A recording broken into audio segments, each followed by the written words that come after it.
श्रवण राठौड़ हम सबके बीच में नहीं रहे।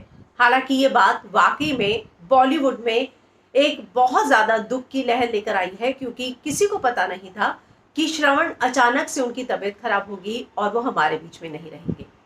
ऐसा नहीं है कि उनकी तबीयत जो है पहले भी बहुत अच्छी थी, उनको इंटरनल प्रॉब्लम्स थी, ये बात उनके बेटे ने भी बताई, लेकिन इतनी खराब तब कभी नहीं थी कि वो हमें अलविदा कह दे। अब उनके दोस्त ने इस बात का खुलासा किया है कि काश उन्होंने बात मान ली होती तो आज वो हमारे बीच होते। ऐसी कौन सी बात उनके दोस्त ने कही थी जो उन्होंने नहीं मानी, मैं हिना कुमावत फिल्म विंडो पे आपको बताऊंगी।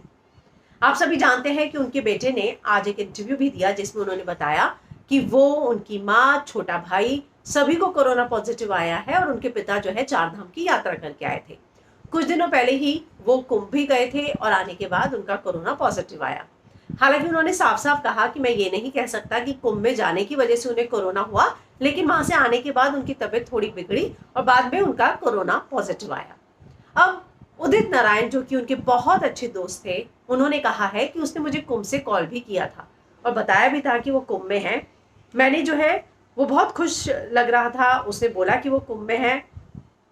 मैंने उससे कहा कि अरे पहले बताया होता तो मैं भी तेरे साथ चलता, लेकिन बाद में मैंने सोचा कि जब श्रवण भाई ने फोन रखा कि यार ये ऐसी महामारी में वहां क्यों गया है, पहले से ही उसको हेल्थ के इतने इश्यूज हैं। उन्होंने मना करने के बाद भी किसी की नहीं सुनी, ये मुझे पता चला और कुंभ में स्नान करने पहुंच गए थे और अब वे हमारे बीच नहीं रहे। भगवान उनकी आत्मा को शांति दे। तो ये बात जो है उदित नारायण ने कही कि कुंभ गए थे वो, उन्होंने वहां से फोन भी किया था, लेकिन बाद में मुझे पता चला कि उनको कई लोगों ने मना किया था, उसके बावजूद वो गए थे।